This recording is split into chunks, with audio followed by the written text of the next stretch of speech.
Hello everyone I hope you all are good. ਆਪਣੀ ਜਿਹੜੀ ਅੱਜ ਦੀ ਵੀਡੀਓ ਹੈ ਉਹ ਅਪੈਰਲ ਟ੍ਰੇਡ ਦੇ ਨਾਲ ਰਿਲੇਟਡ ਹੈ ਤੇ ਇਸ ਦਾ ਮੇਨ ਟੌਪਿਕ ਹੈ ਪ੍ਰੋਡਕਸ਼ਨ ਸੀਕੁਐਂਸ ਇਨ ਗਾਰਮੈਂਟ ਮੈਨੂਫੈਕਚਰਿੰਗ। ਕਿਸੇ ਵੀ ਗਾਰਮੈਂਟ ਮੈਨੂਫੈਕਚਰਿੰਗ ਯੂਨਿਟ ਦੇ ਵਿੱਚ ਗਾਰਮੈਂਟ ਨੂੰ ਮੈਨੂਫੈਕਚਰ ਕਰਨ ਦਾ ਕੀ ਸੀਕੁਐਂਸ ਹੁੰਦਾ ਹੈ, ਡਿਜ਼ਾਈਨ ਤੋਂ ਲੈ ਕੇ ਡਿਸਪੈਚ ਤੱਕ ਕਿਸ ਤਰੀਕੇ ਦੇ ਨਾਲ ਸਟੈਪ ਬਾय ਸਟੈਪ ਮੈਨੂਫੈਕਚਰਿੰਗ ਕੀਤੀ ਜਾਂਦੀ ਹੈ, ਉਹ ਸਾਰਾ ਕੁਝ ਇਸ ਵੀਡੀਓ ਦੇ ਵਿੱਚ ਤੁਹਾਨੂੰ ਐਕਸਪਲੇਨ ਕੀਤਾ ਜਾਏਗਾ। ਤੇ ਇਹ ਬੇਸਿਕ ਨੌਲੇਜ ਹੈ ਜਿਸ ਦੇ ਬਾਰੇ ਹਰ ਕਿਸੇ ਨੂੰ, ਹਰ ਫਰੈਸ਼ਰ ਨੂੰ ਪਤਾ ਹੋਣਾ ਚਾਹੀਦਾ ਹੈ ਕਿ ਇੱਕ ਗਾਰਮੈਂਟ ਮੈਨੂਫੈਕਚਰਿੰਗ ਯੂਨਿਟ ਦੇ ਵਿੱਚ ਸ਼ੁਰੂ ਤੋਂ ਲੈ ਕੇ ਐਂਡ ਤੱਕ ਪ੍ਰੋਡਕਸ਼ਨ ਦਾ ਕੀ ਸਿਸਟਮ ਹੈ। ਸੋ let us not waste any time and let us start. ਸਭ ਤੋਂ ਪਹਿਲਾਂ ਅਸੀਂ ਗੱਲ ਕਰਾਂਗੇ ਗਾਰਮੈਂਟਸ ਮੈਨੂਫੈਕਚਰਿੰਗ ਪ੍ਰੋਸੈਸ ਦੀ। ਇੱਕ ਗਾਰਮੈਂਟ ਮੈਨੂਫੈਕਚਰਿੰਗ ਪ੍ਰੋਸੈਸ ਦੇ ਵਿੱਚ ਬਹੁਤ ਸਾਰੀਆਂ ਚੀਜ਼ਾਂ ਹੈ, ਬਹੁਤ ਸਾਰੇ ਮੈਥਡਸ ਹੈ ਜਿਨ੍ਹਾਂ ਨੂੰ ਪਹਿਲਾਂ ਤੈਅ ਕਰਨਾ ਬਹੁਤ ਜ਼ਰੂਰੀ ਹੁੰਦਾ ਹੈ ਤਾਂ ਕਿ ਉਹਨਾਂ ਨੂੰ ਫੋਲੋ ਕਰਕੇ ਇੱਕ ਆਪਾਂ ਸਪੈਸੀਫਿਕ ਜਿਹੜਾ ਆਪਣਾ ਏਮ ਹੈ ਪ੍ਰੋਡਕਸ਼ਨ ਦਾ ਉਸ ਨੂੰ ਅਚੀਵ ਕਰ ਸਕੀਏ। ਪ੍ਰੋਡਕਸ਼ਨ ਯੂਨਿਟਸ ਦੇ ਵਿੱਚ ਹਮੇਸ਼ਾ ਬਲਕ ਦੇ ਵਿੱਚ ਪ੍ਰੋਡਕਸ਼ਨ ਕੀਤੀ ਜਾਂਦੀ ਹੈ ਔਰ ਹੁਣ ਤਾਂ ਮਸ਼ੀਨਰੀ ਔਰ ਟੈਕਨੋਲੋਜੀ ਇੰਨੀ ਕੁ ਜ਼ਿਆਦਾ ਵਾਸਟ ਹੋ ਗਈ ਹੈ ਜਿਹਦੇ ਨਾਲ ਅਸੀਂ ਘੱਟ ਸਮੇਂ ਦੇ ਵਿੱਚ ਜ਼ਿਆਦਾ ਪ੍ਰੋਡਕਸ਼ਨ ਕਰ ਸਕਦੇ ਹਾਂ।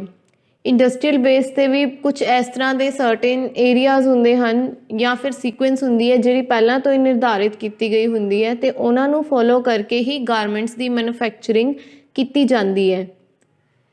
ਦੈਨ ਆਫਟਰ ਆਪਾਂ ਗੱਲ ਕਰਦੇ ਹਾਂ ਡਿਪਾਰਟਮੈਂਟਸ ਦੀ। ਕਿਸੇ ਵੀ ਮੈਨੂਫੈਕਚਰਿੰਗ ਯੂਨਿਟ ਦੇ ਵਿੱਚ ਅਲੱਗ-ਅਲੱਗ ਤਰ੍ਹਾਂ ਦੇ ਡਿਪਾਰਟਮੈਂਟਸ ਹੁੰਦੇ ਹਨ ਅਤੇ ਉਹਨਾਂ ਵਿੱਚ ਕੰਮ ਕਰਨ ਵਾਲੇ ਜਿਹੜੇ ਵੀ ਇੰਪਲੋਈਜ਼ ਹੁੰਦੇ ਹਨ ਉਹ ਸਾਰੇ ਆਪਣੇ ਆਪਣੇ ਕੰਮ ਦੇ ਵਿੱਚ ਸਪੈਸ਼ਲਾਈਜ਼ਡ ਹੁੰਦੇ ਹਨ ਔਰ ਉਹਨਾਂ ਦੀ ਇਹ ਕੁਆਲਿਟੀ ਹੈ ਜਿਹੜੀ ਕਿ ਵਧੀਆ ਪ੍ਰੋਡਕਸ਼ਨ ਨੂੰ ਅੰਜਾਮ ਦਿੰਦੀ ਹੈ।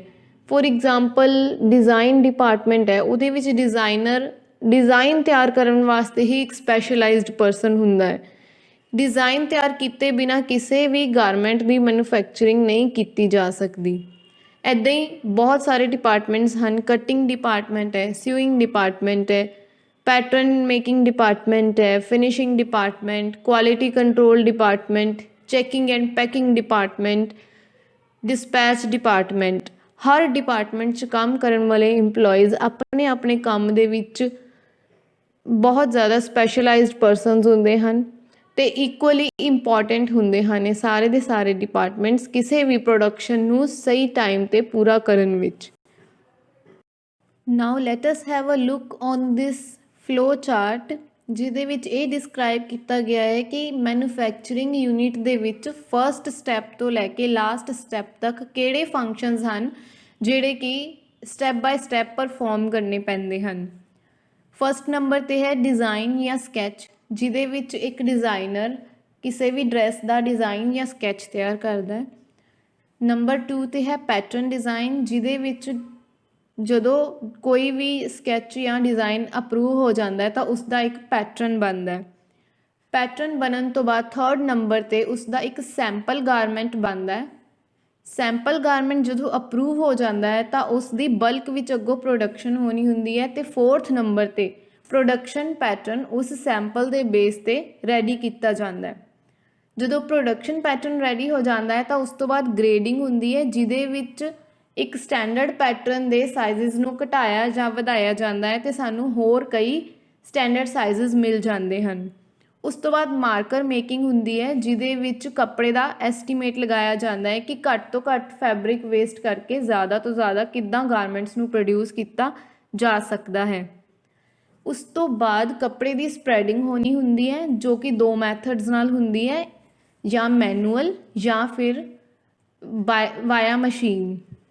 ਉਸ ਤੋਂ ਬਾਅਦ ਫੈਬਰਿਕ ਦੀ ਕਟਿੰਗ ਹੁੰਦੀ ਹੈ ਜੋ ਕਿ ਮੋਸਟਲੀ ਅੱਜ ਕੱਲ੍ਹ ਇਲੈਕਟ੍ਰਿਕ ਕਟਰਸ ਨੂੰ ਯੂਜ਼ ਕਰਕੇ ਹੁੰਦੀ ਹੈ। ਦੈਨ ਆਫਟਰ ਸੌਰਟਿੰਗ ਜਾਂ ਬੰਡਲਿੰਗ ਹੁੰਦੀ ਹੈ ਜਿਹਦੇ ਵਿੱਚ size wise, colour wise, dozen wise ਸਾਰੇ ਜਿਹੜੇ ਫੈਬਰਿਕ ਗਾਰਮੈਂਟਸ ਹਨ ਉਹਨਾਂ ਨੂੰ ਅਲੱਗ-ਅਲੱਗ ਸੌਰਟ ਕਰ ਦਿੱਤਾ ਜਾਂਦਾ ਹੈ। ਉਸ ਤੋਂ ਬਾਅਦ ਸੌਰਟਿੰਗ ਹੋਣ ਤੋਂ ਬਾਅਦ ਕੱਪੜੇ ਨੂੰ ਸਿਊਇੰਗ ਡਿਪਾਰਟਮੈਂਟ 'ਚ ਭੇਜਿਆ ਜਾਂਦਾ ਹੈ ਜੋ ਕਿ ਬਹੁਤ ਜ਼ਿਆਦਾ ਇੰਪੋਰਟੈਂਟ ਡਿਪਾਰਟਮੈਂਟ ਹੈ। ਆਫਟਰ ਦੈਟ ਸਿਊਇੰਗ ਹੋਣ ਤੋਂ ਬਾਅਦ ਕੱਪੜਾ ਜਿਹੜਾ ਹੈ ਉਹ ਇੰਸਪੈਕਸ਼ਨ ਵਾਸਤੇ ਅੱਗੇ ਜਾਂਦਾ ਹੈ। ਜਦੋਂ ਉਸ ਦੇ ਵਿੱਚ ਇਨਸਪੈਕਸ਼ਨ ਹੋ ਜਾਂਦੀ ਹੈ ਤਾਂ ਉਸ ਨੂੰ ਅੱਗੋਂ ਆਇਰਨਿੰਗ ਜਾਂ ਫਿਨਿਸ਼ਿੰਗ ਵਾਸਤੇ ਭੇਜਿਆ ਜਾਂਦਾ ਹੈ। ਉਸ ਤੋਂ ਬਾਅਦ ਕੱਪੜੇ ਦੀ ਪੈਕਿੰਗ ਹੁੰਦੀ ਹੈ ਅਤੇ ਪੈਕਿੰਗ ਹੋਣ ਤੋਂ ਬਾਅਦ ਉਸ ਦੀ ਫਾਈਨਲ ਇਨਸਪੈਕਸ਼ਨ ਹੁੰਦੀ ਹੈ। ਫਾਈਨਲ ਇਨਸਪੈਕਸ਼ਨ ਹੋਣ ਤੋਂ ਬਾਅਦ ਕੱਪੜਾ ਡਿਸਪੈਚ ਡਿਪਾਰਟਮੈਂਟ ਦੇ ਵਿੱਚ ਭੇਜ ਦਿੱਤਾ ਜਾਂਦਾ ਹੈ। ਇਸ ਤਰ੍ਹਾਂ ਫਸਟ ਸਟੈਪ ਤੋਂ ਲੈ ਕੇ ਲਾਸਟ ਸਟੈਪ ਤੱਕ ਇਹ ਸਾਰੇ ਫੰਕਸ਼ਨਸ ਇੰਕਰੀਜ਼ਿੰਗ ਆਰਡਰ ਦੇ ਵਿੱਚ ਪਰਫਾਰਮ ਕੀਤੇ ਜਾਂਦੇ ਹਨ। ਸੋ ਲੈਟ ਅਸ ਬਿਗਿਨ। ਸਭ ਤੋਂ ਪਹਿਲਾ ਪ੍ਰੋਸੈਸ ਹੈ ਡਿਜ਼ਾਈਨ ਜਾਂ ਸਕੈਚ ਤਿਆਰ ਕਰਨਾ। ਇੱਕ ਡਿਜ਼ਾਈਨਰ ਕਿਸੇ ਵੀ ਗਾਰਮੈਂਟ ਦੀ ਮੈਨੂਫੈਕਚਰਿੰਗ ਕਰਨ ਤੋਂ ਪਹਿਲਾਂ ਕਿਸੇ ਵੀ ਡਰੈਸ ਦਾ ਸਕੈਚ ਤਿਆਰ ਕਰਦਾ ਹੈ ਔਰ ਇੱਕੋ ਹੀ ਡਰੈਸ ਦੇ ਉਹ ਕਈ ਤਰ੍ਹਾਂ ਦੇ ਸਕੈਚਿਸ ਤਿਆਰ ਕਰਦਾ ਹੈ, ਜਿਹਦੇ ਵਾਸਤੇ ਉਹਨੂੰ ਬਹੁਤ ਜ਼ਿਆਦਾ ਡਿਟੇਲਸ ਦੇ ਵਿੱਚ ਜਾਣ ਦੀ ਲੋੜ ਨਹੀਂ ਪੈਂਦੀ, ਬਲਕਿ ਉਹਦੇ ਮਾਈਂਡ ਵਿੱਚ ਜੋ ਵੀ ਕ੍ਰੀਏਟੀਵਿਟੀ, ਇਨੋਵੇਸ਼ਨ ਜਾਂ ਨਵੇਂ ਆਈਡੀਆਜ਼ ਆਏ ਹੁੰਦੇ ਹਨ ਉਹਨਾਂ ਨੂੰ ਰਫਲੀ ਸਕੈਚ ਬੁੱਕ ਦੇ ਉੱਪਰ ਡਰਾ ਕਰ ਦਿੰਦਾ ਹੈ।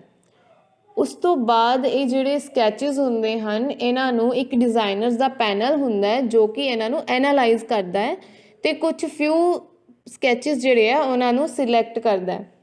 ਦੈਨ ਇਹ ਜਿਹੜੇ ਸਿਲੈਕਟਡ ਸਕੈਚਿਸ ਹੁੰਦੇ ਹਨ ਇਹਨਾਂ ਨੂੰ ਅੱਗੋਂ ਸੈਪਰੇਟਲੀ ਜਾਂ ਫਿਰ ਸਿੰਗਲ ਕਲੈਕਸ਼ਨ ਦੇ ਫੋਰਮ ਵਿੱਚ ਅੱਗੋਂ ਰੈਂਡਰ ਕਰ ਦਿੱਤਾ ਜਾਂਦਾ ਹੈ ਔਰ ਡਿਜ਼ਾਈਨਰਸ ਜਿਹੜਾ ਹੁੰਦੇ ਹਨ ਉਹ ਸਕੈਚ ਦੇ ਨਾਲ ਨਾਲ ਵਰਕਿੰਗ ਡਰਾਇੰਗ ਵੀ ਤਿਆਰ ਕਰਦੇ ਹਨ। ਵਰਕਿੰਗ ਡਰਾਇੰਗ ਫਲੈਟ ਡਰਾਇੰਗ ਹੁੰਦੀ ਹੈ ਸਕੈਚ ਦੀ, ਜੋ ਕਿ ਪੈਟਰਨ ਮੇਕਰ ਨੂੰ ਪੈਟਰਨ ਦੀ ਕੰਸਟਰਕਸ਼ਨ ਕਰਨ ਦੇ ਵਿੱਚ ਕਾਫੀ ਹੈਲਪ ਕਰਦੀ ਹੈ। Next is pattern design. Pattern design ਨੂੰ ਪੇਪਰ ਦੇ ਉੱਪਰ ਤਿਆਰ ਕੀਤਾ ਜਾਂਦਾ ਹੈ। ਪੈਟਰਨ ਹਮੇਸ਼ਾ ਗਾਰਮੈਂਟ ਦੇ ਫਾਈਨਲ ਮਾਪ ਦੇ ਹਿਸਾਬ ਨਾਲ ਤਿਆਰ ਹੁੰਦਾ ਹੈ। ਗਾਰਮੈਂਟ ਦੇ ਐਕਚੁਅਲ ਮਾਪ ਦੇ ਹਿਸਾਬ ਨਾਲ ਹੀ ਸਿਲਾਈ ਦੇ ਮਾਰਜਨ ਯਾਨੀ ਸੀਮ ਅਲਾਉਂਸਿਸ ਵੀ ਨਾਲ ਹੀ ਰੱਖਣੇ ਹੁੰਦੇ ਹਨ, ਕਿਉਂਕਿ ਪੈਟਰਨ ਨੂੰ ਕੱਪੜੇ 'ਤੇ ਟਰੇਸ ਕਰਕੇ ਹੀ ਗਾਰਮੈਂਟ ਦੀ ਕਟਾਈ ਕਰਨੀ ਹੁੰਦੀ ਹੈ। ਜੇਕਰ ਗਾਰਮੈਂਟ ਵਿੱਚ ਡਾਰਟਸ ਜਾਂ ਪਲੀਟਸ ਪਾਉਣੇ ਹਨ ਤਾਂ ਉਹ ਵੀ ਪੇਪਰ ਪੈਟਰਨ ਵਿੱਚ ਸ਼ੋ ਕਰਨੇ ਹੁੰਦੇ ਹਨ, ਅਤੇ ਜੇਕਰ ਗਾਰਮੈਂਟ ਵਿੱਚ ਕੁਝ ਐਕਸਟਰਾ ਡਿਜ਼ਾਈਨਿੰਗ ਕਰਨੀ ਹੈ ਤਾਂ ਉਹ ਵੀ ਪੈਟਰਨ ਵਿੱਚ ਹੀ ਮੈਂਸ਼ਨ ਕਰਨੀ ਪੈਂਦੀ ਹੈ। ਪੈਟਰਨ ਨੂੰ ਮੈਨੂਅਲੀ ਵੀ ਬਣਾਇਆ ਜਾ ਸਕਦਾ ਹੈ ਅਤੇ ਕੰਪਿਊਟਰ ਦੀ ਸਹਾਇਤਾ ਨਾਲ ਵੀ ਬਣਾਇਆ ਜਾ ਸਕਦਾ ਹੈ। ਪੈਟਰਨ ਵਿੱਚ ਗਾਰਮੈਂਟ ਦੇ ਸਾਰੇ ਹਿੱਸਿਆਂ ਨੂੰ ਸੀਮ ਅਲਾਉਂਸਿਸ ਸਮੇਤ ਪੇਪਰ 'ਤੇ ਸ਼ੋ ਕਰਨਾ ਹੁੰਦਾ ਹੈ। ਜਿਵੇਂ ਕਿ ਇੱਕ ਸ਼ਰਟ ਹੈ ਤਾਂ ਉਸ ਦੀਆਂ ਸਲੀਵਸ, ਕਾਲਰ, ਕਫਸ, ਪਲੈਕੇਟ ਹਰ ਇੱਕ ਹਿੱਸੇ ਦਾ ਪੈਟਰਨ ਬਣਦਾ ਹੈ। ਗਾਰਮੈਂਟ ਦੀ ਚੰਗੀ ਫਿਟਿੰਗ ਪੈਟਰਨ ਦੇ ਉੱਪਰ ਹੀ ਪੂਰੀ ਤਰ੍ਹਾਂ ਨਿਰਭਰ ਕਰਦੀ ਹੈ। ਅੱਜ ਕੱਲ੍ਹ ਦੇ ਟਾਈਮ ਵਿੱਚ ਕੰਪਿਊਟਰ ਦੀ ਸਹਾਇਤਾ ਨਾਲ ਪੈਟਰਨ ਬਣਾਉਣਾ ਬਹੁਤ ਆਸਾਨ ਹੋ ਗਿਆ ਹੈ। ਪੈਟਰਨ ਬਣਾਉਣ ਲਈ ਖਾਸ ਤੌਰ 'ਤੇ ਵੱਖ-ਵੱਖ ਸੌਫਟਵੇਅਰਸ ਆ ਗਏ ਹਨ, ਜਿਨ੍ਹਾਂ ਦੀ ਸਹਾਇਤਾ ਨਾਲ ਪੈਟਰਨ ਮੇਕਿੰਗ ਕਿਫਾਇਤੀ ਅਤੇ ਲੈਸ ਟਾਈਮ ਕੰਜ਼ਿਊਮਿੰਗ ਹੋ ਗਈ ਹੈ। ਨੈਕਸਟ ਪ੍ਰੋਸੈਸ ਹੈ ਸੈਂਪਲ ਮੇਕਿੰਗ। ਜਦੋਂ ਪੈਟਰਨ ਤਿਆਰ ਕੀਤਾ ਜਾਂਦਾ ਹੈ ਤਾਂ ਉਸ ਨੂੰ ਸਿਊਇੰਗ ਯੂਨਿਟ ਵਿੱਚ ਭੇਜਿਆ ਜਾਂਦਾ ਹੈ ਤਾਂ ਕਿ ਉਸ ਨੂੰ ਕੰਪਲੀਟ ਗਾਰਮੈਂਟ ਬਣਾਉਣ ਲਈ ਅਸੈਂਬਲ ਕੀਤਾ ਜਾ ਸਕੇ। ਪੈਟਰਨ ਮੋਸਟਲੀ ਮਸਲਿਨ ਫੈਬਰਿਕ 'ਤੇ ਬਣਾਇਆ ਜਾਂਦਾ ਹੈ ਕਿਉਂਕਿ ਇਸ ਦੀ ਕੁਆਲਿਟੀ ਜ਼ਿਆਦਾ ਸੁਪੀਰੀਅਰ ਨਹੀਂ ਹੁੰਦੀ ਅਤੇ ਇਹ ਇੰਨਾ ਐਕਸਪੈਂਸਿਵ ਵੀ ਨਹੀਂ ਹੁੰਦਾ। ਕਿਉਂਕਿ ਸੈਂਪਲ ਇਸ ਲਈ ਬਣਾਇਆ ਜਾਂਦਾ ਹੈ ਤਾਂ ਕਿ ਪੈਟਰਨ ਫਿੱਟ ਅਤੇ ਡਿਜ਼ਾਈਨ ਨੂੰ ਐਨਾਲਾਈਜ਼ ਕੀਤਾ ਜਾ ਸਕੇ। ਸੈਂਪਲ ਜਦੋਂ ਰੈਡੀ ਹੋ ਜਾਂਦਾ ਹੈ ਤਾਂ ਉਸ ਨੂੰ ਡਿਜ਼ਾਈਨਰਸ, ਪੈਟਰਨ ਮੇਕਰਸ ਅਤੇ ਸਿਊਇੰਗ ਸਪੈਸ਼ਲਿਸਟ ਇੱਕ ਵਾਰੀ ਰਿਵਿਊ ਕਰਦੇ ਹਨ ਅਤੇ ਜੇਕਰ ਕਿਤੇ ਵੀ ਕੋਈ ਚੇਂਜਿਸ ਕਰਨ ਦੀ ਲੋੜ ਹੈ ਤਾਂ ਉਹ ਇਸ ਟਾਈਮ 'ਤੇ ਕੀਤੇ ਜਾਂਦੇ ਹਨ।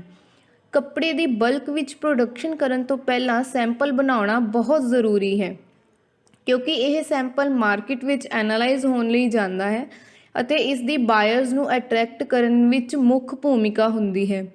ਨਾ ਸਿਰਫ ਬਾਇਰਸ ਲਈ ਬਲਕਿ ਮੈਨੂਫੈਕਚਰਰਸ ਲਈ ਵੀ ਇਹ ਬਹੁਤ ਇੰਪੋਰਟੈਂਟ ਹੈ ਕਿਉਂਕਿ ਮੈਨੂਫੈਕਚਰਰਸ ਨੇ ਕੱਪੜੇ ਦੀ ਲਾਗਤ ਦਾ ਐਸਟੀਮੇਟ ਸੈਂਪਲ ਨੂੰ ਟੈਸਟ ਜਾਂ ਚੈੱਕ ਕਰਕੇ ਦੇਣਾ ਹੁੰਦਾ ਹੈ। ਨੈਕਸਟ ਹੈ ਪ੍ਰੋਡਕਸ਼ਨ ਪੈਟਰਨ। ਪੈਟਰਨ ਡਿਜ਼ਾਈਨ ਨੂੰ ਪ੍ਰੋਡਕਸ਼ਨ ਪੈਟਰਨ ਵਿੱਚ ਉਦੋਂ ਕਨਵਰਟ ਕਰਨਾ ਹੁੰਦਾ ਹੈ ਜਦੋਂ ਗਾਰਮੈਂਟ ਦੀ ਪ੍ਰੋਡਕਸ਼ਨ ਬਲਕ ਵਿੱਚ ਕਰਨੀ ਹੋਵੇ। Pattern maker standard pattern making paper ਦੇ ਉੱਪਰ ਪ੍ਰੋਡਕਸ਼ਨ ਪੈਟਰਨ ਤਿਆਰ ਕਰਦਾ ਹੈ।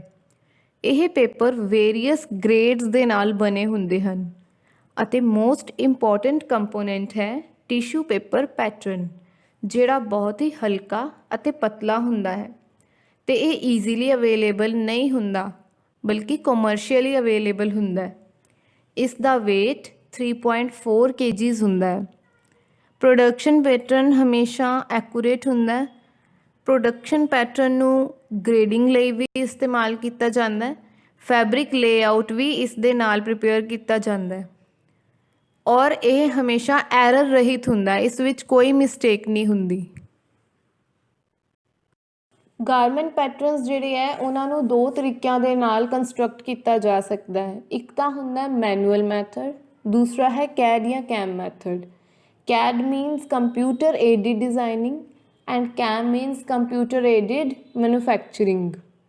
ਅੱਜ ਦੀ ਡੇਟ ਵਿੱਚ ਬਹੁਤ ਸਾਰੇ ਕੰਪਨੀਜ਼ ਹੈ ਜਿਨ੍ਹਾਂ ਨੇ CAD ਜਾਂ CAM ਨੂੰ ਡਿਵੈਲਪ ਕਰ ਲਿਆ ਹੈ ਬਿਕੋਜ਼ ਇਹਦੇ ਨਾਲ ਈਜ਼ੀਲੀ ਪੈਟਰਨਸ ਡਿਜ਼ਾਈਨ ਹੋ ਜਾਂਦੇ ਹਨ ਵਿਦ ਫਲੂਐਂਸੀ ਔਰ ਇਹਨਾਂ ਦੀ ਗਰੰਟੀ ਆਪਾਂ ਮੈਨੂਅਲ ਪੈਟਰਨ ਦੇ ਵਿੱਚ ਨਹੀਂ ਲੈ ਸਕਦੇ। ਇੱਕ ਵਾਰੀ ਜੇਕਰ ਕੋਈ CAD ਜਾਂ CAM ਯੂਨਿਟ ਵਿੱਚ ਇਨਵੈਸਟ ਕਰ ਲਏ ਤਾਂ ਉਹ ਕਾਫੀ ਫਾਇਦੇਮੰਦ ਰਹਿੰਦਾ ਹੈ। ਅੱਜ ਦੀ ਡੇਟ ਵਿੱਚ ਦੁਨੀਆ ਭਰ ਤੋਂ ਬਹੁਤ ਸਾਰੇ ਇਸ ਤਰ੍ਹਾਂ ਦੇ ਬਾਇਰਸ ਹਨ ਜਿਹੜੇ ਕਿ ਉਹਨਾਂ ਮੈਨੂਫੈਕਚਰਰਸ ਨੂੰ ਹੀ ਪ੍ਰੈਫਰ ਕਰਦੇ ਹਨ ਜੋ CAD ਜਾਂ CAM ਨੂੰ ਯੂਜ਼ ਕਰਕੇ ਪੈਟਰਨਸ ਡਿਜ਼ਾਈਨ ਕਰਦੇ ਹਨ। ਅਤੇ ਜਿਹੜੇ ਪ੍ਰੋਡਕਸ਼ਨ ਪੈਟਰਨਸ CAD ਜਾਂ CAM ਦੇ ਥਰੂ ਬਣਾਏ ਜਾ ਸਕਦੇ ਹਨ ਉਹਨਾਂ ਨੂੰ ਈਜ਼ੀਲੀ ਸਟੋਰ ਵੀ ਕੀਤਾ ਜਾ ਸਕਦਾ ਹੈ ਅਤੇ ਉਹਨਾਂ ਨੂੰ ਕਦੇ ਵੀ ਫਿਊਚਰ 'ਚ ਜੇ ਲੋੜ ਪਵੇ ਤਾਂ ਮੋਡੀਫਾਈ ਵੀ ਕੀਤਾ ਜਾ ਸਕਦਾ ਹੈ। Next process is of grading. Grading ਦਾ ਮੁੱਖ ਮਕਸਦ ਹੈ ਡਿਫਰੈਂਟ ਸਟੈਂਡਰਡ ਸਾਈਜ਼ਿਸ ਦੇ ਵਿੱਚ ਪੈਟਰਨਸ ਨੂੰ ਬਣਾਉਣਾ। ਇੱਕ ਪੈਟਰਨ ਦੀ ਗ੍ਰੇਡਿੰਗ ਕਰਨ ਦਾ ਮਤਲਬ ਹੈ ਕਿ ਉਸ ਪੈਟਰਨ ਦੇ ਸਾਈਜ਼ ਨੂੰ ਘਟਾਉਣਾ ਜਾਂ ਵਧਾਉਣਾ ਤਾਂ ਕਿ ਸਾਨੂੰ ਕਈ ਤਰ੍ਹਾਂ ਦੇ ਸਾਈਜ਼ਸ ਪ੍ਰਾਪਤ ਹੋ ਸਕਣ। ਪੈਟਰਨ ਸਾਈਜ਼ ਲਾਰਜ ਵੀ ਹੋ ਸਕਦਾ ਹੈ, ਮੀਡੀਅਮ ਜਾਂ ਸਮੌਲ ਵੀ ਹੋ ਸਕਦਾ ਹੈ ਜਾਂ ਫਿਰ ਸਟੈਂਡਰਡ ਪੈਟਰਨ ਸਾਈਜ਼ਸ ਵੀ ਹੋ ਸਕਦੇ ਹਨ ਜਿਵੇਂ ਕਿ 10, 12, 14 ਜਾਂ 16 ਜਾਂ ਫਿਰ ਹੋਰ ਵੀ ਕਈ ਸਾਰੇ ਡਿਫਰੈਂਟ ਫਿਗਰ ਵਾਸਤੇ ਸਾਈਜ਼ਸ ਵੀ ਅਲੱਗ ਹੀ ਹੁੰਦੇ ਹਨ। ਇਸ ਕਰਕੇ ਆਪਾਂ ਨੂੰ small, medium, large, extra large, double XL ਇਸ ਤਰ੍ਹਾਂ ਦੇ ਸਾਈਜ਼ਸ ਪ੍ਰਾਪਤ ਹੋ ਜਾਂਦੇ ਹਨ। ਪੈਟਰਨ ਗ੍ਰੇਡਿੰਗ ਮੈਨੂਅਲ ਮੈਥਡ ਦੇ ਨਾਲ ਕਰਨਾ ਬਹੁਤ ਹੀ ਔਖਾ ਟਾਸਕ ਹੈ ਕਿਉਂਕਿ ਗ੍ਰੇਡਰ ਨੂੰ ਬਾਰ-ਬਾਰ ਪੈਟਰਨ ਨੂੰ ਅਲਟਰ ਕਰਨਾ ਪਏਗਾ ਹਰ ਇੱਕ ਪੁਆਇੰਟ ਤੋਂ, ਜਿਵੇਂ ਕਿ ਆਰਮ ਹੋਲ, ਨੈਕਲਾਈਨ, ਸਲੀਵ ਕੈਪ ਜਾਂ ਰਿਸਟ ਤੋਂ। ਪਰ ਜੇਕਰ ਅਸੀਂ CAD ਦੇ ਥਰੂ ਗ੍ਰੇਡਿੰਗ ਕਰਦੇ ਹਾਂ ਤਾਂ ਇਹ ਕਾਫੀ ਆਸਾਨੀ ਔਰ ਤੇਜ਼ੀ ਦੇ ਨਾਲ ਕੀਤੀ ਜਾ ਸਕਦੀ ਹੈ। Next is marker making. Marker making ਦੇ ਵਿੱਚ ਪੈਟਰਨ ਦੇ ਪੀਸਿਸ ਨੂੰ ਇਸ ਤਰੀਕੇ ਨਾਲ ਅਰੇਂਜ ਕੀਤਾ ਜਾਂਦਾ ਹੈ ਤਾਂ ਕਿ ਘੱਟ ਤੋਂ ਘੱਟ ਫੈਬਰਿਕ ਨੂੰ ਵੇਸਟ ਕਰਕੇ ਜ਼ਿਆਦਾ ਤੋਂ ਜ਼ਿਆਦਾ ਗਾਰਮੈਂਟਸ ਪ੍ਰੋਡਿਊਸ ਕੀਤੇ ਜਾ ਸਕਣ। ਮਾਰਕਰਸ ਮੋਸਟਲੀ 6, 12, 18, 24 ਇਸ ਤਰ੍ਹਾਂ ਪੀਸਿਸ ਦੇ ਵਿੱਚ ਅਵੇਲੇਬਲ ਹੁੰਦੇ ਹਨ। ਮਾਰਕਰਸ ਦੇ ਨਾਲ ਫੈਬਰਿਕ ਦੇ ਐਸਟੀਮੇਟ ਲਗਾਉਣ ਵਿੱਚ ਵੀ ਕਾਫੀ ਹੈਲਪ ਮਿਲ ਜਾਂਦੀ ਹੈ। ਅਪੈਰਲ ਮੈਨੂਫੈਕਚਰਿੰਗ ਵਿੱਚ ਮਾਰਕਰ ਇੱਕ ਸਪੈਸ਼ਲ ਤਰ੍ਹਾਂ ਦਾ ਸਟੈਂਸਿਲ ਹੁੰਦਾ ਹੈ ਜੋ ਇਹ ਇਲਸਟ੍ਰੇਟ ਕਰਦਾ ਹੈ ਕਿ ਇੱਕ ਜਾਂ ਇੱਕ ਤੋਂ ਵੱਧ ਗਾਰਮੈਂਟ ਦੇ ਪੈਟਰਨ ਪੀਸਿਸ ਨੂੰ ਕੱਪੜੇ ਦੀ ਬਹੁਤ ਸਾਰੀਆਂ ਲੇਅਰਸ ਤੋਂ ਕਿਵੇਂ ਕੱਟ ਕਰਨਾ ਹੈ। ਜਿਹੜਾ ਪਰਸਨ ਮਾਰਕਰ ਨੂੰ ਅਰੇਂਜ ਕਰਦਾ ਹੈ ਉਸਨੂੰ ਮਾਰਕਰ ਪਲੈਨਰ ਕਿਹਾ ਜਾਂਦਾ ਹੈ। ਪੈਟਰਨ ਪੀਸਿਸ ਨੂੰ ਅਰੇਂਜ ਕਰਨਾ ਮਾਰਕਰ ਪਲੈਨਰ ਦਾ ਜੌਬ ਰੋਲ ਹੈ। ਮਾਰਕਰ ਪਲੈਨਰ ਨੇ ਇਹ ਵੀ ਦੇਖਣਾ ਹੁੰਦਾ ਹੈ ਕਿ ਫੈਬਰਿਕ ਦੀ ਵੇਸਟੇਜ ਘੱਟ ਤੋਂ ਘੱਟ ਹੋਵੇ। ਨੈਕਸਟ ਪ੍ਰੋਸੈਸ ਹੈ ਫੈਬਰਿਕ ਸਪਰੈਡਿੰਗ ਦਾ। ਇਸ ਪ੍ਰੋਸੈਸ ਵਿੱਚ ਕੱਪੜੇ ਨੂੰ ਸਪਰੈਡਿੰਗ ਟੇਬਲ ਦੇ ਉੱਤੇ ਇਸ ਤਰੀਕੇ ਨਾਲ ਵਿਛਾਇਆ ਜਾਂਦਾ ਹੈ ਤਾਂ ਕਿ ਉਹ ਸਟੈਕ ਫਾਰਮ ਵਿੱਚ ਆਵੇ। ਸਟੈਕ ਫਾਰਮ ਦਾ ਮਤਲਬ ਹੈ ਕੱਪੜੇ ਦੀ ਲੰਬਾਈ, ਚੌੜਾਈ ਅਤੇ ਹਰ ਇੱਕ ਲੇਅਰ ਇੱਕ ਦੂਸਰੇ ਦੇ ਉੱਪਰ ਬਰਾਬਰ ਆਉਣੀ ਚਾਹੀਦੀ ਹੈ। ਮੋਸਟਲੀ ਇਸ ਦੀ ਹਾਈਟ 6 ਇੰਚਜ਼ ਹਾਈ ਤੱਕ ਲਿਮਿਟਿਡ ਹੁੰਦੀ ਹੈ ਬਟ 4 to 5 ਇੰਚਜ਼ ਹਾਈਟ ਜ਼ਿਆਦਾ ਸੇਫਰ ਹੈ। ਸਪਰੈਡਿੰਗ ਦਾ ਅਰਥ ਹੈ ਕੱਪੜੇ ਦੇ ਥਾਨ ਨੂੰ ਖੋਲ੍ਹ ਕੇ ਸਪਰੈਡਿੰਗ ਟੇਬਲ ਦੇ ਉੱਤੇ ਸਪਰੈਡ ਕਰਨਾ ਤਾਂ ਕਿ ਕਟਿੰਗ ਦੀ ਤਿਆਰੀ ਕੀਤੀ ਜਾ ਸਕੇ। ਸਪਰੈਡਿੰਗ ਹੱਥ ਨਾਲ ਵੀ ਕੀਤੀ ਜਾ ਸਕਦੀ ਹੈ ਅਤੇ ਮਸ਼ੀਨ ਨਾਲ ਵੀ। ਫੈਬਰਿਕ ਸਪਰੈਡਿੰਗ ਬਹੁਤ ਇੰਪੋਰਟੈਂਟ ਟਾਸਕ ਹੈ ਤਾਂ ਕਿ ਕਟਿੰਗ ਤੋਂ ਪਹਿਲਾਂ ਫੈਬਰਿਕ ਦੀ ਸ਼ੇਪ ਨੂੰ ਪ੍ਰੋਪਰਲੀ ਮੇਨਟੇਨ ਕੀਤਾ ਜਾ ਸਕੇ। ਜੇਕਰ ਫੈਬਰਿਕ ਸਪਰੈਡਿੰਗ ਹੱਥ ਨਾਲ ਕਰਨੀ ਹੈ ਮੈਨੂਅਲ ਵੇ ਦੇ ਨਾਲ ਫਿਰ ਤਾਂ ਉਸ ਨੂੰ ਹੱਥ ਨਾਲ ਹੀ ਫੈਲਾਉਣਾ ਪੈਂਦਾ ਹੈ, ਲੇਕਿਨ ਜੇਕਰ ਮਕੈਨੀਕਲ ਵੇ ਨਾਲ ਕਰਨੀ ਹੈ ਤਾਂ ਉਸਦੇ ਦੋ ਤਰੀਕੇ ਹਨ। ਇੱਕ ਹੁੰਦੀ ਹੈ ਸੈਮੀ ਆਟੋਮੈਟਿਕ ਮਸ਼ੀਨ, ਇੱਕ ਹੁੰਦੀ ਹੈ ਫੁੱਲੀ ਆਟੋਮੈਟਿਕ ਮਸ਼ੀਨ ਜਿਹਦੇ ਨਾਲ ਆਟੋਮੈਟਿਕਲੀ ਫੈਬਰਿਕ ਸਪਰੈਡ ਹੋ ਜਾਂਦਾ ਹੈ। Next process is of fabric cutting. Fabric ਲੇ ਜਾਂ ਸਪਰੈਡ ਦੇ ਉੱਪਰ ਮਾਰਕਰ ਪੇਪਰ ਨੂੰ ਬੜੇ ਹੀ ਧਿਆਨ ਨਾਲ ਅਤੇ ਸਹੀ ਢੰਗ ਨਾਲ ਪਲੇਸ ਕੀਤਾ ਜਾਂਦਾ ਹੈ ਅਤੇ ਫੈਬਰਿਕ ਦੇ ਨਾਲ ਪਿਨ ਕੀਤਾ ਜਾਂਦਾ ਹੈ ਤਾਂ ਕਿ ਕੋਈ ਵੀ ਐਕਸਟਰਾ ਮੂਵਮੈਂਟ ਨਾ ਹੋ ਸਕੇ ਅਤੇ ਮਾਰਕਰ ਪੇਪਰ ਵੀ ਆਪਣੀ ਜਗ੍ਹਾ ਤੋਂ ਨਾ ਹਿਲ ਸਕੇ। Mostly straight knife cutting machine ਹੀ ਗਾਰਮੈਂਟ ਕੰਪੋਨੈਂਟਸ ਨੂੰ ਕੱਟ ਕਰਨ ਲਈ ਯੂਜ਼ ਕੀਤੀ ਜਾਂਦੀ ਹੈ ਅਤੇ ਪੈਟਰਨਸ ਵੀ ਸਟੈਕ ਫਾਰਮ ਦੇ ਵਿੱਚ ਹੀ ਕੱਟ ਕੀਤੇ ਜਾਂਦੇ ਹਨ। ਪਰ ਇਸ ਗੱਲ ਦਾ ਧਿਆਨ ਰੱਖਣਾ ਬਹੁਤ ਜ਼ਰੂਰੀ ਹੈ ਕਿ ਕਟਿੰਗ ਵਿੱਚ ਕੋਈ ਵੀ ਡਿਫੈਕਟ ਨਾ ਹੋਵੇ। ਕਿਸੇ ਵੀ ਗਾਰਮੈਂਟ ਇੰਡਸਟਰੀ ਦੇ ਵਿੱਚ ਕਟਿੰਗ ਇੱਕ ਮੇਜਰ ਆਪਰੇਸ਼ਨ ਹੈ। ਗਾਰਮੈਂਟ ਇੰਡਸਟਰੀ ਦੇ ਵਿੱਚ ਮੋਸਟਲੀ ਇਲੈਕਟ੍ਰਿਕ ਕਟਰ ਹੀ ਯੂਜ਼ ਹੁੰਦਾ ਹੈ ਜੋ ਇੱਕੋ ਟਾਈਮ 'ਤੇ ਕੱਪੜੇ ਦੀ ਬਹੁਤ ਸਾਰੀਆਂ ਲੇਅਰਸ ਦੀ ਕਟਿੰਗ ਕਰਦਾ ਹੈ, ਲੇਕਿਨ ਡਿਪੈਂਡ ਕਰਦਾ ਹੈ ਕਿ ਕਟਰ ਦੇ ਬਲੇਡ ਦੀ ਕਿੰਨੀ ਕੁ ਉਚਾਈ ਹੈ ਜੋ ਫੈਬਰਿਕ ਦੀਆਂ ਲੇਅਰਸ ਨੂੰ ਕੱਟ ਕਰਨਗੀਆਂ ਇੱਕੋ ਟਾਈਮ 'ਤੇ। ਨੈਕਸਟ ਪ੍ਰੋਸੈਸ ਇਜ਼ ਸੌਰਟਿੰਗ ਔਰ ਬੰਡਲਿੰਗ। ਫੈਬਰਿਕ ਨੂੰ ਕੱਟ ਕਰਨ ਤੋਂ ਬਾਅਦ ਜਿੰਨੇ ਵੀ ਗਾਰਮੈਂਟ ਕੰਪੋਨੈਂਟਸ ਹੁੰਦੇ ਹਨ ਉਹਨਾਂ ਨੂੰ ਸਟੈਕ ਫਾਰਮ ਵਿੱਚ ਸੌਰਟ ਆਊਟ ਕੀਤਾ ਜਾਂਦਾ ਹੈ ਸਾਈਜ਼ਸ ਅਤੇ ਕਲਰਸ ਦੇ ਹਿਸਾਬ ਨਾਲ। ਜੇਕਰ ਹਰ ਇੱਕ ਪੈਟਰਨ ਦੇ ਉੱਪਰ ਕੋਡ ਨੰਬਰ ਅਲੱਗ-ਅਲੱਗ ਰੱਖਿਆ ਜਾਵੇ ਤਾਂ ਸੌਰਟਿੰਗ ਦੇ ਵਿੱਚ ਕੋਈ ਵੀ ਗਲਤੀ ਨਹੀਂ ਹੋ ਸਕਦੀ। ਸੌਰਟਿੰਗ ਕਰਨ ਦੇ ਨਾਲ ਪ੍ਰੋਪਰ ਅਰੇਂਜਮੈਂਟ ਹੋ ਜਾਂਦਾ ਹੈ ਅਤੇ ਕਿਸੇ ਵੀ ਤਰ੍ਹਾਂ ਦੀ ਕੋਈ ਕਨਫਿਊਜ਼ਨ ਨਹੀਂ ਹੁੰਦੀ। ਵੇਅਰ ਐਜ਼ ਬੰਡਲਿੰਗ ਦਾ ਕੀ ਮਤਲਬ ਹੈ? ਪ੍ਰੋਡਕਸ਼ਨ ਦੀ ਰਿਕੁਆਇਰਮੈਂਟ ਦੇ ਹਿਸਾਬ ਨਾਲ ਗਾਰਮੈਂਟ ਕੰਪੋਨੈਂਟਸ ਦੇ ਕਈ ਸਾਰੇ ਪੀਸਿਸ ਨੂੰ ਇੱਕ ਬੰਡਲ ਦੇ ਵਿੱਚ ਟਾਈ ਕੀਤਾ ਜਾਂਦਾ ਹੈ ਜਿਸ ਨੂੰ ਆਪਾਂ ਬੰਡਲਿੰਗ ਕਹਿੰਦੇ ਹਾਂ। ਮੈਨੂਫੈਕਚਰਰਸ ਆਪਣੀ ਜ਼ਰੂਰਤ ਦੇ ਹਿਸਾਬ ਨਾਲ ਬੰਡਲਿੰਗ ਵਾਸਤੇ ਬਹੁਤ ਸਾਰੇ ਤਰੀਕੇ ਅਪਣਾਉਂਦੇ ਹਨ।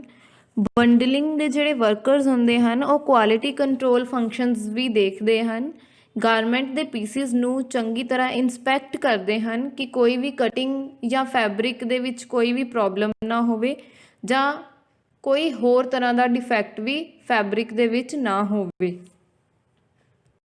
ਦ ਨੈਕਸਟ ਇਜ਼ ਸਿਊਇੰਗ ਔਰ ਅਸੈਂਬਲਿੰਗ। ਕਿਸੇ ਵੀ ਗਾਰਮੈਂਟ ਮੈਨੂਫੈਕਚਰਿੰਗ ਇੰਡਸਟਰੀ ਦੇ ਵਿੱਚ ਸਿਊਇੰਗ ਡਿਪਾਰਟਮੈਂਟ ਸਭ ਤੋਂ ਇੰਪੋਰਟੈਂਟ ਡਿਪਾਰਟਮੈਂਟ ਹੁੰਦਾ ਹੈ। ਡਿਫਰੈਂਟ ਟਾਈਪ ਦੀਆਂ ਸਿਊਇੰਗ ਮਸ਼ੀਨਸ ਨੂੰ ਵਰਟੀਕਲ ਲਾਈਨ ਦੇ ਵਿੱਚ ਇਸ ਤਰੀਕੇ ਦੇ ਨਾਲ ਅਰੇਂਜ ਕੀਤਾ ਜਾਂਦਾ ਹੈ ਤਾਂ ਕਿ ਗਾਰਮੈਂਟ ਦੀ ਅਸੈਂਬਲਿੰਗ ਹੋ ਸਕੇ। ਸਿਊਇੰਗ ਮਸ਼ੀਨ ਅਰੇਂਜਮੈਂਟ ਦਾ ਸੀਕੁਐਂਸ ਅਸੈਂਬਲਿੰਗ ਆਪਰੇਸ਼ਨਸ ਦੇ ਸੀਕੁਐਂਸ ਦੇ ਉੱਤੇ ਡਿਪੈਂਡ ਕਰਦਾ ਹੈ ਔਰ ਮੋਸਟਲੀ 20 ਨੰਬਰ ਤੋਂ ਲੈ ਕੇ 60 ਨੰਬਰ ਤੱਕ ਸਿਊਇੰਗ ਮਸ਼ੀਨ ਕਿਸੇ ਵੀ ਗਾਰਮੈਂਟ ਦੇ ਸਟਾਈਲ ਦੇ ਅਕੋਰਡਿੰਗਲੀ ਯੂਜ਼ ਕੀਤੀ ਜਾਂਦੀ ਹੈ। ਪ੍ਰੋਡਕਸ਼ਨ ਪਰ ਲਾਈਨ ਪਰ ਆਵਰ ਆਲਸੋ ਡਿਫਰੈਂਟ ਹੁੰਦਾ ਹੈ 100 ਤੋਂ ਲੈ ਕੇ 150 ਪੀਸਿਸ ਤੱਕ। ਇਹ ਵੀ ਦੇਖਣਾ ਪੈਂਦਾ ਹੈ ਕਿ ਸਰਕਮਸਟਾਂਸਿਸ ਕਿਵੇਂ ਦੇ ਹਨ। ਨੰਬਰ ਆਫ ਸਿਊਇੰਗ ਮਸ਼ੀਨ ਅਰੇਂਜਮੈਂਟ ਪਰ ਲਾਈਨ ਇਹ ਵੀ 60 ਤੱਕ ਹੋ ਸਕਦਾ ਹੈ, ਲੇਕਿਨ ਇਹ ਦੇਖਣਾ ਪੈਂਦਾ ਹੈ ਕਿ ਗਾਰਮੈਂਟ ਦੀ ਕੁਆਂਟਿਟੀ ਆਊਟਪੁੱਟ ਅਤੇ ਡਿਜ਼ਾਈਨ ਕਿਵੇਂ ਦਾ ਹੈ। ਨੈਕਸਟ ਸਟੈਪ ਹੈ ਇਨਸਪੈਕਸ਼ਨ। ਜਦੋਂ ਵੀ ਕੋਈ ਗਾਰਮੈਂਟ ਦੀ ਸਿਲਾਈ ਹੋ ਜਾਂਦੀ ਹੈ ਤਾਂ ਉਹ ਇਨਸਪੈਕਸ਼ਨ ਟੇਬਲ 'ਤੇ ਪਹੁੰਚਦਾ ਹੈ ਜਿੱਥੇ ਉਸ ਗਾਰਮੈਂਟ ਨੂੰ ਥੋਰਲੀ ਚੈੱਕ ਕੀਤਾ ਜਾਂਦਾ ਹੈ ਅਤੇ ਬੜੇ ਧਿਆਨ ਨਾਲ ਗਾਰਮੈਂਟ ਦੇ ਡਿਫੈਕਟਸ ਨੂੰ ਦੇਖਿਆ ਜਾਂਦਾ ਹੈ ਜੋ ਮੋਸਟਲੀ ਗਲਤ ਮੈਜਰਮੈਂਟ ਜਾਂ ਫਿਰ ਗਲਤ ਸਿਲਾਈ ਕਰਕੇ ਹੁੰਦੇ ਹਨ ਜਾਂ ਫਿਰ ਫੈਬਰਿਕ ਦਾ ਵੀ ਡਿਫੈਕਟ ਹੋ ਸਕਦਾ ਹੈ ਜਾਂ ਫੈਬਰਿਕ 'ਤੇ ਕੋਈ ਸਟੇਨਸ ਦਾਗ ਧੱਬੇ ਹੋ ਸਕਦੇ ਹਨ। ਅਤੇ ਜੇਕਰ ਉਹ ਡਿਫੈਕਟ ਠੀਕ ਹੋ ਸਕਦਾ ਹੈ ਤਾਂ ਉਸ ਨੂੰ ਠੀਕ ਹੋਣ ਵਾਸਤੇ ਕੰਸਰਨਡ ਪਰਸਨ ਦੇ ਕੋਲ ਭੇਜ ਦਿੱਤਾ ਜਾਂਦਾ ਹੈ। ਪਰ ਜੇ ਉਹ ਡਿਫੈਕਟ ਨਹੀਂ ਠੀਕ ਹੋ ਸਕਦਾ ਤਾਂ ਉਸ ਨੂੰ ਸੈਪਰੇਟ ਕਰ ਦਿੱਤਾ ਜਾਂਦਾ ਹੈ ਅਤੇ ਉਹ ਫੈਬਰਿਕ ਜਿਹੜਾ ਹੈ ਵੇਸਟ ਹੋ ਜਾਂਦਾ ਹੈ। ਜਿਹੜੀ ਇਨਸਪੈਕਸ਼ਨ ਹੁੰਦੀ ਹੈ ਉਹ ਕੁਆਲਿਟੀ ਨੂੰ ਚੈੱਕ ਕਰਨ ਵਾਸਤੇ ਹੁੰਦੀ ਹੈ ਔਰ ਇਨਸਪੈਕਸ਼ਨ ਦੀਆਂ ਵੀ ਕਈ ਸਟੇਜਿਸ ਹਨ। ਜਿਵੇਂ ਸਭ ਤੋਂ ਪਹਿਲਾਂ ਰॉ ਮਟੀਰੀਅਲ ਦੀ ਇਨਸਪੈਕਸ਼ਨ ਹੁੰਦੀ ਹੈ ਕਿ ਗਾਰਮੈਂਟ ਦੇ ਵਿੱਚ ਜਿਹੜਾ ਰॉ ਮਟੀਰੀਅਲ ਯੂਜ਼ ਹੋਣਾ ਹੈ ਉਹਦੇ ਵਿੱਚ ਕੋਈ ਡਿਫੈਕਟ ਨਾ ਹੋਵੇ। ਪ੍ਰੋਡਕਸ਼ਨ ਦੇ ਦੌਰਾਨ ਵੀ ਇਨਸਪੈਕਸ਼ਨ ਕੀਤੀ ਜਾਂਦੀ ਹੈ। ਫਿਰ ਜਦੋਂ ਫਿਨਿਸ਼ਡ ਗਾਰਮੈਂਟ ਦੀ ਇਨਸਪੈਕਸ਼ਨ ਹੁੰਦੀ ਹੈ ਤੀਸਰੇ ਨੰਬਰ 'ਤੇ, ਉਸ ਤੋਂ ਬਾਅਦ ਜਾ ਕੇ ਫਾਈਨਲ ਇਨਸਪੈਕਸ਼ਨ ਹੁੰਦੀ ਹੈ। ਇਸ ਤਰ੍ਹਾਂ ਇਨਸਪੈਕਸ਼ਨ ਦਾ ਗਾਰਮੈਂਟ ਇੰਡਸਟਰੀ ਦੇ ਵਿੱਚ ਬਹੁਤ ਹੀ ਅਹਿਮ ਰੋਲ ਹੈ। ਨੈਕਸਟ ਪ੍ਰੋਸੈਸ ਹੈ ਪ੍ਰੈਸਿੰਗ ਔਰ ਆਇਨਿੰਗ ਦਾ। ਪ੍ਰੈਸਿੰਗ ਦਾ ਅਰਥ ਹੈ ਕੱਪੜੇ ਨੂੰ ਹੀਟ ਪ੍ਰਦਾਨ ਕਰਨਾ ਤਾਂ ਜੋ ਅਣਚਾਹੇ ਵੱਲ ਕੱਪੜੇ ਵਿੱਚੋਂ ਨਿਕਲ ਜਾਣ ਅਤੇ ਕੱਪੜੇ ਨੂੰ ਪਰਫੈਕਟ ਫਾਰਮ ਦੇ ਵਿੱਚ ਲਿਆਇਆ ਜਾ ਸਕੇ। ਇਨਸਪੈਕਸ਼ਨ ਹੋਣ ਤੋਂ ਬਾਅਦ ਗਾਰਮੈਂਟਸ ਨੂੰ ਆਇਰਨ ਹੋਣ ਲਈ ਭੇਜਿਆ ਜਾਂਦਾ ਹੈ। ਆਇਨਿੰਗ ਦੇ ਨਾਲ ਕੱਪੜੇ ਦੇ ਵੱਲ ਤਾਂ ਰਿਮੂਵ ਹੋ ਹੀ ਜਾਂਦੇ ਹਨ, ਇਸ ਦੇ ਨਾਲ ਨਾਲ ਕੱਪੜੇ ਦੀ ਸਮੂਥਨੈਸ ਵੀ ਵੱਧ ਜਾਂਦੀ ਹੈ ਤੇ ਗਾਰਮੈਂਟ ਵੀ ਦੇਖਣ ਦੇ ਵਿੱਚ ਚੰਗਾ ਲੱਗਦਾ ਹੈ। ਗਾਰਮੈਂਟ ਦੀ ਫੋਲਡਿੰਗ ਵੀ ਸਹੀ ਡਾਇਮੈਂਸ਼ਨ ਦੇ ਵਿੱਚ ਪ੍ਰੈਸਿੰਗ ਵੇਲੇ ਹੀ ਕੀਤੀ ਜਾਂਦੀ ਹੈ ਤਾਂ ਜੋ ਉਸ ਦੀ ਪੈਕਿੰਗ ਵੀ ਅਟਰੈਕਟਿਵ ਹੋਵੇ। ਜੇਕਰ ਕੋਈ ਕੱਪੜਾ ਆਇਰਨ ਨਹੀਂ ਹੋਇਆ ਹੋਏਗਾ ਤਾਂ ਉਹ ਪੈਕਿੰਗ ਵੇਲੇ ਉਨਾ ਅਟਰੈਕਟਿਵ ਨਹੀਂ ਦਿਸੇਗਾ ਜਿੰਨਾ ਆਇਰਨ ਹੋਣ ਤੋਂ ਬਾਅਦ ਦਿਸਦਾ ਹੈ। ਇਸ ਲਈ ਅਪੈਰਲ ਇੰਡਸਟਰੀ ਦੇ ਵਿੱਚ ਇਹ ਇੱਕ ਫਾਈਨਲ ਫਿਨਿਸ਼ਿੰਗ ਪ੍ਰੋਸੈਸ ਹੈ। ਨੈਕਸਟ ਪ੍ਰੋਸੈਸ ਹੈ ਪੈਕਿੰਗ ਦਾ। ਪ੍ਰੈਸਿੰਗ ਹੋਣ ਤੋਂ ਬਾਅਦ ਗਾਰਮੈਂਟਸ ਨੂੰ ਪੋਲੀ ਪੈਕ ਦੇ ਵਿੱਚ ਪੈਕ ਕੀਤਾ ਜਾਂਦਾ ਹੈ ਤੇ ਇਹ ਜਿਹੜੇ ਗਾਰਮੈਂਟਸ ਹੁੰਦੇ ਹਨ ਇਹ ਸਿੰਗਲ ਵੀ ਹੋ ਸਕਦੇ ਹਨ ਜਾਂ ਫਿਰ ਨੰਬਰ ਆਫ ਗਾਰਮੈਂਟਸ ਵੀ ਹੋ ਸਕਦੇ ਹਨ ਇੱਕੋ ਹੀ ਪੋਲੀ ਪੈਕ ਦੇ ਵਿੱਚ। ਔਰ ਇਹ ਗਾਰਮੈਂਟਸ ਜਿਹੜੇ ਹਨ ਇਹ size wise, colour wise, dozen wise ਤੇ ਮਟੀਰੀਅਲ ਵਾਈਜ਼ ਅਲੱਗ-ਅਲੱਗ ਬੰਡਲਸ ਬਣਾ ਕੇ ਪੈਕ ਕੀਤੇ ਜਾਂਦੇ ਹਨ। ਬਾਅਦ ਵਿੱਚ ਕਾਰਟਨ ਬਾਕਸਿਸ ਦੇ ਵਿੱਚ ਇਹਨਾਂ ਦੀ ਪੈਕਿੰਗ ਹੁੰਦੀ ਹੈ ਤੇ ਕਾਰਟਨ ਦੇ ਬਾਹਰ ਪੈਕ ਕੀਤੇ ਗਏ ਮਟੀਰੀਅਲ ਦੇ ਰਿਗਾਰਡਿੰਗ ਜੋ ਵੀ ਜ਼ਰੂਰੀ ਇਨਫੋਰਮੇਸ਼ਨ ਹੁੰਦੀ ਆ ਉਹ ਪ੍ਰਿੰਟ ਕੀਤੀ ਗਈ ਹੁੰਦੀ ਹੈ ਤਾਂ ਜੋ ਬਾਹਰੋਂ ਦੇਖ ਕੇ ਹੀ ਪਤਾ ਲੱਗ ਸਕੇ ਕਿ ਇਸ ਕਾਰਟਨ ਬਾਕਸ ਦੇ ਅੰਦਰ ਕਿਸ ਮਟੀਰੀਅਲ ਦੀ ਪੈਕਿੰਗ ਹੋਈ ਹੈ। ਮੋਰ ਓਵਰ ਜੇਕਰ ਪੈਕਿੰਗ ਅਟਰੈਕਟਿਵ ਔਰ ਵਧੀਆ ਹੋਵੇ ਤਾਂ ਉਸ ਦੇ ਨਾਲ ਇੱਕ ਰਿਟੇਲਰ ਜਾਂ ਸ਼ਾਪਕੀਪਰ ਦੀ ਸੇਲਸ ਵੀ ਇੰਕਰੀਜ਼ ਹੁੰਦੀਆਂ ਹਨ। ਇਸ ਕਰਕੇ ਵਧੀਆ ਪੈਕਿੰਗ ਜੋ ਹੈ ਇੱਕ ਮੈਨੂਫੈਕਚਰਿੰਗ ਯੂਨਿਟ ਦੇ ਵਾਸਤੇ ਬਹੁਤ ਜ਼ਰੂਰੀ ਹੁੰਦੀ ਹੈ। ਨੈਕਸਟ ਸਟੇਜ ਹੈ ਫਾਈਨਲ ਇੰਸਪੈਕਸ਼ਨ ਦੀ। ਇੰਸਪੈਕਸ਼ਨ ਦੇ ਲਾਸਟ ਸਟੇਜ 'ਤੇ ਇਹ ਦੇਖਿਆ ਜਾਂਦਾ ਹੈ ਕਿ ਜਿਹੜੇ ਗਾਰਮੈਂਟਸ ਮੈਨੂਫੈਕਚਰ ਹੋਣ ਤੋਂ ਬਾਅਦ ਪੈਕ ਹੋਏ ਹਨ ਉਹਨਾਂ ਦੀ ਪੈਕਿੰਗ ਸਹੀ ਤਰੀਕੇ ਦੇ ਨਾਲ ਹੋਈ ਹੈ ਜਾਂ ਨਹੀਂ ਅਤੇ ਪੈਕਿੰਗ ਤੋਂ ਪਹਿਲਾਂ ਵੀ ਡਿਫੈਕਟਸ ਇੱਕ ਵਾਰੀ ਚੈੱਕ ਕਰ ਲਏ ਜਾਂਦੇ ਹਨ। ਵੈਸੇ ਤਾਂ ਗਾਰਮੈਂਟ ਮੈਨੂਫੈਕਚਰਿੰਗ ਦੇ ਵਿੱਚ ਹਰ ਸਟੈਪ 'ਤੇ ਇੰਸਪੈਕਸ਼ਨ ਹੁੰਦੀ ਰਹਿੰਦੀ ਹੈ ਬਟ ਇਹ ਇੰਸਪੈਕਸ਼ਨ ਦੀ ਲਾਸਟ ਸਟੇਜ ਹੈ ਤੇ ਇਸ ਦੇ ਵਿੱਚ ਪੈਕ ਕੀਤੇ ਗਏ ਮਟੀਰੀਅਲ ਦੇ ਕਾਰਟਨ ਬਾਕਸਿਸ ਦੀ ਇੰਸਪੈਕਸ਼ਨ ਹੁੰਦੀ ਹੈ ਕਿ ਉਹਨਾਂ ਦੇ ਉੱਤੇ ਮਟੀਰੀਅਲ ਦੇ ਨਾਲ ਰਿਲੇਟਿਡ ਜੋ ਵੀ ਡਿਟੇਲਸ ਛੋਟੀਆਂ-ਛੋਟੀਆਂ ਮੈਂਸ਼ਨ ਕੀਤੀਆਂ ਗਈਆਂ ਹਨ ਉਹ ਸਹੀ ਹਨ ਜਾਂ ਨਹੀਂ। ਇਸ ਤੋਂ ਇਲਾਵਾ ਗਾਰਮੈਂਟ ਦਾ ਲੇਬਲ, ਟੈਗ, ਕੁਆਂਟੀਟੀ, ਕੁਆਲਿਟੀ ਆਦਿ ਇਹ ਸਭ ਕੁਝ ਫਾਈਨਲ ਇੰਸਪੈਕਸ਼ਨ ਦੇ ਵਿੱਚ ਦੇਖਿਆ ਜਾਂਦਾ ਹੈ। ਇਸ ਲਈ ਫਾਈਨਲ ਇੰਸਪੈਕਸ਼ਨ ਬਹੁਤ ਇੰਪੋਰਟੈਂਟ ਹੁੰਦੀ ਹੈ। ਲਾਸਟ ਪ੍ਰੋਸੈਸ ਹੈ ਡਿਸਪੈਚ ਦਾ, ਜਿਹਦੇ ਵਿੱਚ ਮੈਨੂਫੈਕਚਰ ਕੀਤਾ ਗਿਆ ਮਟੀਰੀਅਲ ਜੋ ਕਿ ਕਾਰਟਨ ਬਾਕਸਿਸ ਦੇ ਵਿੱਚ ਪੈਕ ਕੀਤਾ ਹੁੰਦਾ ਹੈ ਉਹਦੀ ਨਿੱਕੀ ਤੋਂ ਨਿੱਕੀ ਬਰੀਕੀ ਦੇ ਨਾਲ ਡਿਟੇਲਸ ਨੂੰ ਵੈਰੀਫਾਈ ਕੀਤਾ ਜਾਂਦਾ ਹੈ ਤੇ ਫਸਟ ਪ੍ਰੋਸੈਸ ਤੋਂ ਲੈ ਕੇ ਲਾਸਟ ਪ੍ਰੋਸੈਸ ਤੱਕ ਸਾਰੇ ਇਨਪੁਟ ਮਟੀਰੀਅਲ ਦੀ ਚੰਗੀ ਤਰ੍ਹਾਂ ਚੈਕਿੰਗ ਕੀਤੀ ਜਾਂਦੀ ਹੈ। ਫਿਰ ਉਸ ਮਟੀਰੀਅਲ ਨੂੰ ਡਿਸਪੈਚ ਡਿਪਾਰਟਮੈਂਟ ਜਾਂ ਫਿਰ ਫਿਨਿਸ਼ਡ ਪ੍ਰੋਡਕਟ ਡਿਪਾਰਟਮੈਂਟ ਦੇ ਵਿੱਚ ਭੇਜਿਆ ਜਾਂਦਾ ਹੈ। ਜਦੋਂ ਉਹਨਾਂ ਨੇ ਆਰਡਰਸ ਦਾ ਭੁਗਤਾਨ ਕਰਨਾ ਹੁੰਦਾ ਹੈ ਉਦੋਂ ਉਹ ਸਾਰੇ ਮਟੀਰੀਅਲ ਦੀ, ਸਾਰੇ ਕਾਰਟਨ ਬਾਕਸਿਸ ਦੀ ਸਹੀ ਟਾਈਮ 'ਤੇ ਸਹੀ ਜਗ੍ਹਾ 'ਤੇ ਉਸ ਦੀ ਸ਼ਿਪਮੈਂਟ ਵਾਸਤੇ ਉਸ ਨੂੰ ਅੱਗੇ ਭੇਜ ਦਿੰਦੇ ਹਨ। ਇਸ ਲਈ ਡਿਸਪੈਚ ਡਿਪਾਰਟਮੈਂਟ ਸਭ ਤੋਂ ਜ਼ਿਆਦਾ ਸਿਗਨੀਫੀਕੈਂਟ ਰੋਲ ਪਲੇ ਕਰਦੇ ਹਨ ਕਿਸੇ ਵੀ ਮੈਨੂਫੈਕਚਰਿੰਗ ਯੂਨਿਟ ਦੇ ਵਿੱਚ। ਸੋ ਇਸ ਤਰ੍ਹਾਂ ਆਪਾਂ ਦੇਖ ਸਕਦੇ ਹਾਂ ਕਿ ਕਿਸੇ ਵੀ ਅਪੈਰਲ ਇੰਡਸਟਰੀ ਦੇ ਵਿੱਚ ਗਾਰਮੈਂਟਸ ਦੀ ਮੈਨੂਫੈਕਚਰਿੰਗ ਕਿਸ ਤਰੀਕੇ ਦੇ ਨਾਲ ਕੀਤੀ ਜਾਂਦੀ ਹੈ।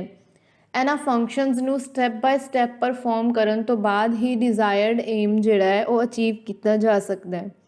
ਡਿਜ਼ਾਈਨ ਡਿਪਾਰਟਮੈਂਟ ਤੋਂ ਲੈ ਕੇ ਡਿਸਪੈਚ ਡਿਪਾਰਟਮੈਂਟ ਤੱਕ ਹਰ ਇੱਕ ਡਿਪਾਰਟਮੈਂਟ ਦੇ ਇੰਪਲੋਈਜ਼ ਆਪਣੇ ਆਪਣੇ ਕੰਮ ਦੇ ਵਿੱਚ ਮਾਹਿਰ ਹਨ, ਸਪੈਸ਼ਲਾਈਜ਼ਡ ਹਨ ਤੇ ਆਪਣਾ ਕੰਮ ਜੋ ਹੈ ਉਹ ਸਹੀ ਤਰੀਕੇ ਦੇ ਨਾਲ ਕਰਦੇ ਹਨ ਤਾਂ ਜਾ ਕੇ ਤੁਹਾਡਾ ਗਾਰਮੈਂਟ ਜਿਹੜਾ ਹੈ ਉਹ ਸਹੀ ਤਰੀਕੇ ਦੇ ਨਾਲ ਮੈਨੂਫੈਕਚਰ ਹੁੰਦਾ ਹੈ।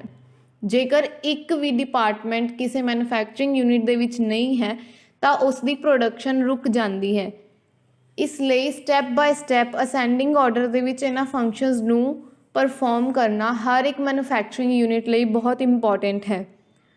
ਸੋ ਆਪਾਂ ਦੇਖ ਸਕਦੇ ਹਾਂ ਕਿ ਅੱਜ ਦਾ ਜਿਹੜਾ ਟੌਪਿਕ ਸੀ ਉਹਦੇ ਵਿੱਚ ਕਾਫੀ ਕੁਝ ਨਵਾਂ ਦੇਖਣ ਨੂੰ ਮਿਲਿਆ ਔਰ ਫਰੈਸ਼ਰਸ ਵਾਸਤੇ ਤਾਂ ਖਾਸ ਤੌਰ 'ਤੇ ਉਹਨਾਂ ਨੂੰ ਪਤਾ ਹੋਣਾ ਚਾਹੀਦਾ ਹੈ ਕਿ ਕਿਸੇ ਵੀ ਫੈਕਟਰੀ ਦੇ ਵਿੱਚ ਕੱਪੜੇ ਦੀ ਮੈਨੂਫੈਕਚਰਿੰਗ ਵਾਸਤੇ ਕਿਹੜੇ ਫੰਕਸ਼ਨਸ ਨੂੰ ਸਟੈਪ ਬਾਏ ਸਟੈਪ ਪਰਫੋਰਮ ਕਰਨਾ ਪੈਂਦਾ ਹੈ। ਅਤੇ ਮੈਂ ਉਮੀਦ ਕਰਦੀ ਹਾਂ ਕਿ ਤੁਹਾਨੂੰ ਅੱਜ ਦਾ ਟੌਪਿਕ ਇੰਟਰਸਟਿੰਗ ਲੱਗਿਆ ਹੋਵੇਗਾ। That's it for today. Thank you.